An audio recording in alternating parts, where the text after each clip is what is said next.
Bienvenidos a nuestro segundo encuentro y recuerden que nuestro lema es Jóvenes y la política en México. Veamos, pensemos y actuemos.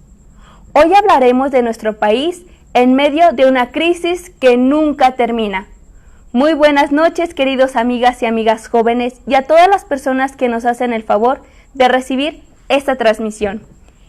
Es el segundo día de esta semana, tal vez la más importante en la última década para nuestro país en lo que se refiere al ambiente político y electoral.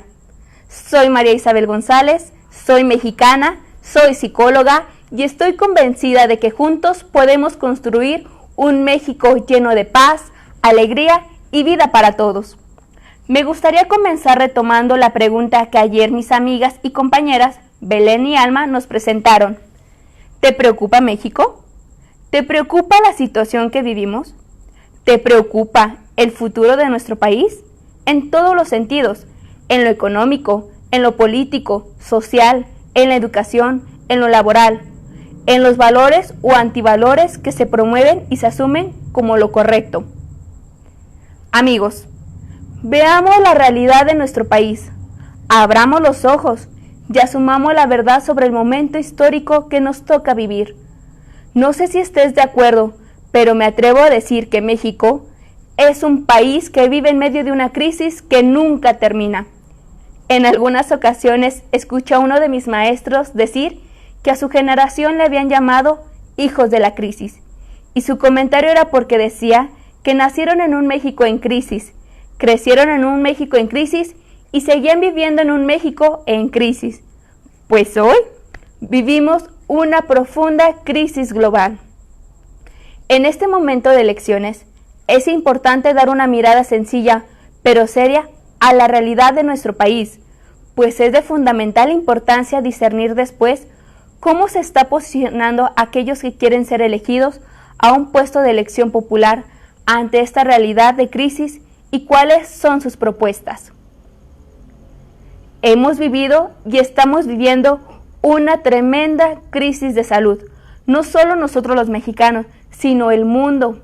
Sin embargo, es muy importante que nos preguntemos cómo asumieron tanto el gobierno federal como los gobiernos estatales y municipales en el manejo sanitario de la pandemia. Hasta el día de ayer se registraron 2.410.000 casos de contagio y 224.000 personas fallecidas a causa de la COVID-19. Somos el país de más alta mortalidad por casos de contagio, es decir, de cada 100 personas contagiadas, al menos 9 morían. En muchos estados los hospitales fueron insuficientes. La gran queja de los médicos fue: no tenemos medicinas e insumos suficientes. Sobre todo a nivel federal siempre nos quedó una sensación de no estar recibiendo información verdadera. A esto unamos lo que en el sistema de salud postergaron la atención de muchísimos enfermos de otras enfermedades. La razón, decían, tienen prioridad los contagiados de COVID, como por ejemplo tratamientos de cáncer, miles de operaciones que fueron pospuestas que hasta ahora no se han realizado, y muchas otras situaciones que serían muy difícil enumerar. Los candidatos que sean electos recibirán un país con una tremenda crisis de salud. México vive hoy más que nunca la más escandalosa crisis política, y tal vez tengamos que decirlo, se ha agonizado la crisis de la clase política. Resultados de varios años, hoy no sabemos quién es quién, no existe identidad en los políticos. Hoy se dice un determinado partido y sin más, tururún, tururún, ya no me gustó y ahora soy de otro y mañana de otro y así sucesivamente. La credibilidad de la clase política está más que nunca en los suelos. La ciudadanía no confía, no cree nada y en nadie. Aparecen partidos que luego sabemos son una artimaña de los partidos grandes solo para jugar con la población. Hoy, tal vez, hemos entrado a la más profunda crisis democrática, corriendo riesgos en lo práctico de la desaparición de los poderes que hacen equilibrio en una sana democracia. La Suprema Corte de Justicia hoy es una pelele del Poder Ejecutivo. el poder legislativo se convierte cada vez más en una manada de güeyes y hace lo que mande e indique el buen mayor. En tercer lugar, hemos de decir que México se ha agonizado tremendamente una profunda crisis educativa. De por sí, ya veníamos viviendo una profunda crisis por años. Es necesario reconocer que ahora, con la situación de la pandemia, esto se ha agravado de manera impresionante. Al menos 3 millones de estudiantes se quedaron sin matrícula para el ciclo 2020-2021 por diversas causas. No es para nadie desconocido que las clases en línea no son las suficientemente efectivas para lograr el nivel de aprendizaje requerido en los estudiantes. Y ahora, con la modificación de los contenidos en los libros de texto, no sabemos qué nos espera.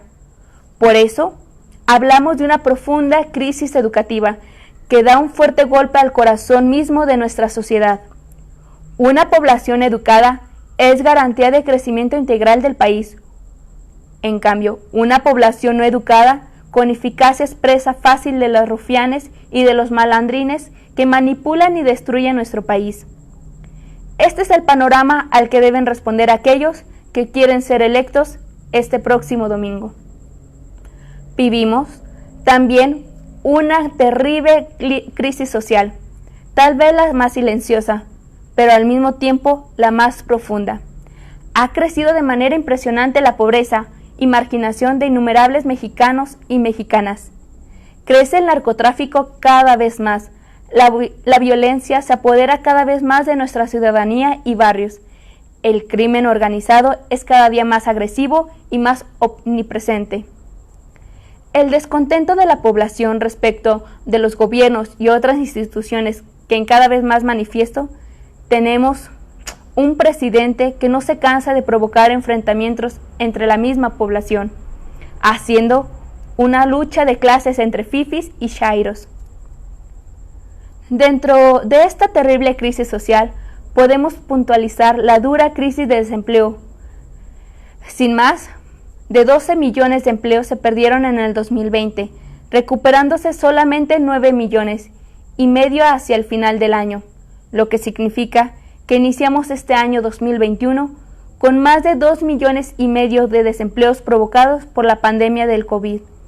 Más de 100.000 pequeños negocios cerraron. A esto se enfrentan los políticos que dicen tener solución para todo esto, y este es nuestro país. Por si fuera poco, el INEGI confirmó en febrero pasado que México tuvo la peor crisis económica desde la década de los 30 del siglo pasado, ya que el Producto Interno Bruto tuvo una contractación de 8.5% en el 2020 respecto al año anterior. Y pues como ya dijimos, pobreza, desempleo, las familias no tienen suficiente para vivir y al mismo tiempo un gobierno con obras faraónicas, es decir, el aeropuerto, el Tren Maya, la refinería de Dos Bocas y miles de millones de pesos que se reparten a diestra y siniestra, no para favorecer el progreso de las personas, sino para mantenerlo ahí, pobres y vulnerables. Hoy hay mucho más que decir, pero terminaríamos solo decimos: ánimo a los políticos que quieren un puesto de elección popular. No olviden que este es nuestro país. Este es el México que requiere respuestas grandes, de personas grandes que den el nivel de las circunstancias. Los jóvenes queremos grandes respuestas a grandes desafíos y retos del presente. Por favor, piensen en quienes tienen los tamaños para enfrentar esta realidad y ayudarnos a organizarnos para salir adelante. Con un gusto me quedo. Yo soy Isabel, soy mexicana y creo en México. Y si gustas y no te lo pierdas, nos vemos para mañana para continuar en estas cápsulas.